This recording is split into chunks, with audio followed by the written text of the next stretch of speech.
welcome to TezMania TV and my Q&A for December, which is a no-theme Q&A.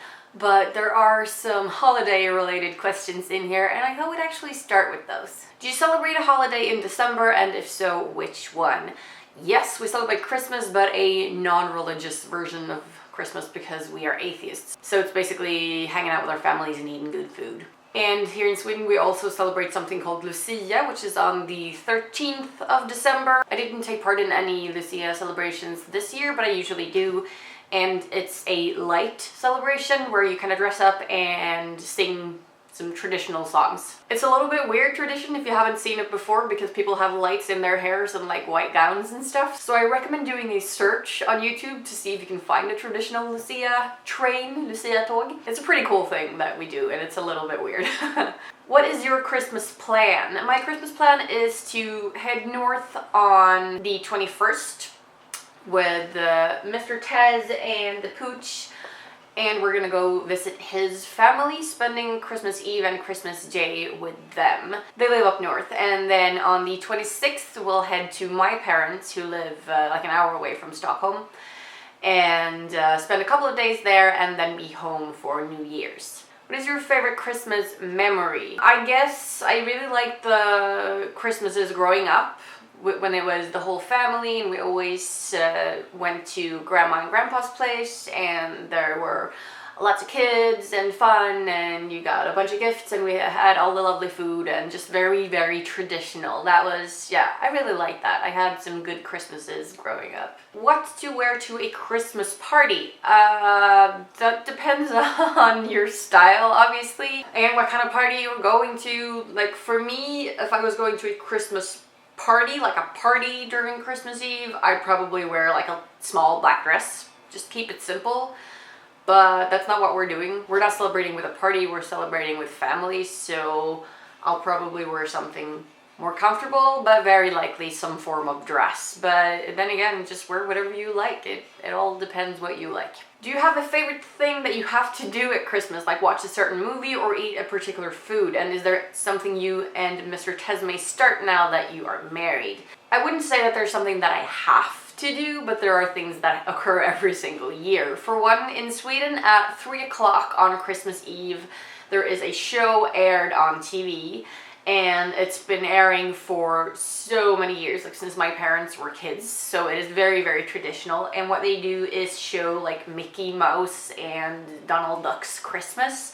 So they show like little short films from the Disney universe, and it's songs and happy, and just that lasts for an hour, and then after that you usually have the Christmas dinner. So yeah, I really like that tradition. And I don't know if me and Mr. Tez will be starting a new tradition now that we're married. There's no plans for it right now, so I don't know. I think we'll keep celebrating the way we do now, which is we take turns. Last year we spent Christmas with my family, and now we're doing it with his. What are some of your Christmas traditions? I think that was kind of answered already. Are you getting anything cool for Christmas that you know about or ask for? We don't buy each other gifts. We're grown-ups. If I want something, I'll just buy it myself. So, and there's only one child where we're celebrating, so we're kind of going to focus on the kid and just give the kid some gifts.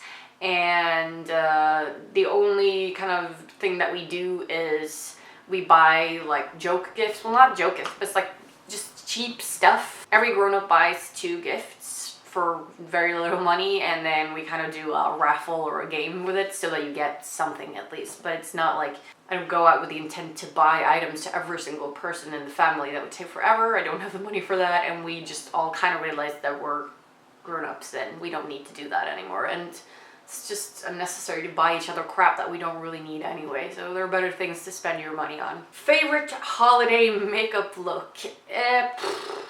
I don't know, if it's Christmas holiday we're talking about, I assume maybe something with a red lip, because red is very Christmas traditional. Because my hair is green, I guess a red lip would go nice with that. I have no idea still what I'm gonna look like on Christmas Eve though. I might just be like a lazy bum and not do anything advanced. But if I do feel like doing something more advanced or whatever, I'll probably do something like a smoky black eye with some lashes and a red lip. We'll see. You'll see on Instagram. I'll post some photos of my look. Most of the holidays are spent seeing family, so should I try and turn down my style to not upset anyone? I've always been torn about this. Listen, you do whatever you want. If you really want to look a certain way on Christmas, but you know that there are people who won't like it, that's not what Christmas is about. You should be allowed to be yourself. With that said, I wouldn't purposely try to provoke somebody by, I don't know, wearing a sweater that says "fuck you" or something like that. But I wouldn't try to not look like myself either. The thing that I do when we visit our parents is kind of tone down the style a little bit, or rather I'd say just clean it up a little bit. As I'm sure you've seen in photos on Instagram, like whenever I'm going to meet my parents, I'll wear like a pretty little dress that looks more normal than other dresses that I have. And that's basically because I know that my mom loves that kind of dress, so I just do it to make her happy. But I still have the hair and the makeup and the rest of me. I wouldn't like to cover up my tattoos or anything like that, and I'd still do my mohawk if I had that or whatever. So it's all up to you what you're comfortable with, but you shouldn't have to sacrifice who you are because other people might get hurt. Like, getting hurt over somebody else's appearance is so stupid and juvenile. So if you could have dinner with 3 famous people, alive, dead, or made up, who would they be and why? Ugh, I suck at questions like this because I never think of something good. It'd be pretty cool to meet somebody that I really look up to, like some feminist icon or just some badass cool lady that I thought I'd have fun with. Maybe some of my favorite actors, maybe some of my favorite YouTubers. Like, famous people, you're not worth more because you're known. Like, that's just, I don't look up to famous people more because they're famous or anything like that. I just kind of, I guess I'd want to have dinner with people who I think I'd get along with, and that might just be some like other YouTubers or like actors that I think I'd get along with. I can't name any names because I honestly don't really know, and it's never gonna happen anyway, so you know. When you did your mohawks, oh, past time, I miss my mohawk. No, it's cool, I love this hair. When you did your mohawks, what kind of gel or hair products did you use to put it up? I think I actually already answered this question in a previous video, but since I left it in there, I used some kind of shaper, like a sticky version, not wax, because wax is very like heavy, so a sticky sort of shaper in there, and then I just backcomb the shit out of it and then form it with my hands and then spray it. I have tutorials for this here on the channel, so go search for mohawk and you shall find it. What would your Patronus be based on personality, etc.? Would it be the same or different to what you would want it to be? I don't know. I guess it would be like a dog maybe. I love dogs. But if you could choose, can your Patronus be a dragon? That would be totally badass. I would want my Patronus to be a dragon. Have you ever visited the H.R. Giger Museum in Bar? I've been to the museum in Leipzig. I don't know if that was a permanent one or if that was a temporary one that they did during the VGT festival a couple years back, but that was fucking fantastic. I just really love his art, so that was awesome, but that's probably not the one that is referred to in the question here, but if there's a bar, like a Giger inspired bar, oh god, I'd hang out there all the time. If there were to be a TezMania cocktail, what would it consist of? Oh, there is. There are actually several TezMania cocktails. If you follow me on Instagram, you should know this because I post them all the time. I have created like a rainbow of TezMania cocktails based on stuff that I just like. Some of these might already exist in any shape or form, but I kind of mix some weird stuff together, so I'm hoping that I am the inventor of them, and my idea is to at some point actually make a video where I'm mixing these and to show you how to make them both with and without alcohol, because some people are young and some people just don't drink alcohol. So there are several, and they are named by their color. It started with the pink Tez, which is just, oh, such a great drink. I could have one right now, but I don't have any watermelon. You need watermelon for the pink Tez. If you had to kill one person, what? On the planet, and the consequences would be non-existent, who would it be? I don't want to kill anyone. That's new. Ugh. If I had to, I mean, I guess I'd kill a rapist or a child molester or somebody who sits on a high throne in some country and just use the people and people are suffering. Yeah, maybe. Who would you want to play you in a movie? Somebody awesome like Jenna Malone, for instance. It doesn't necessarily have to be somebody who looks like me. They'd have to do the makeover and stuff anyway for them to fit the role. But like personality-wise, I really like her. She seems to be sassy and fierce and cool, which are words that I sometimes use to describe myself. Yeah, I really like Jenna Malone, so probably her. Did you go to school for your profession? If so, which one and to what degree?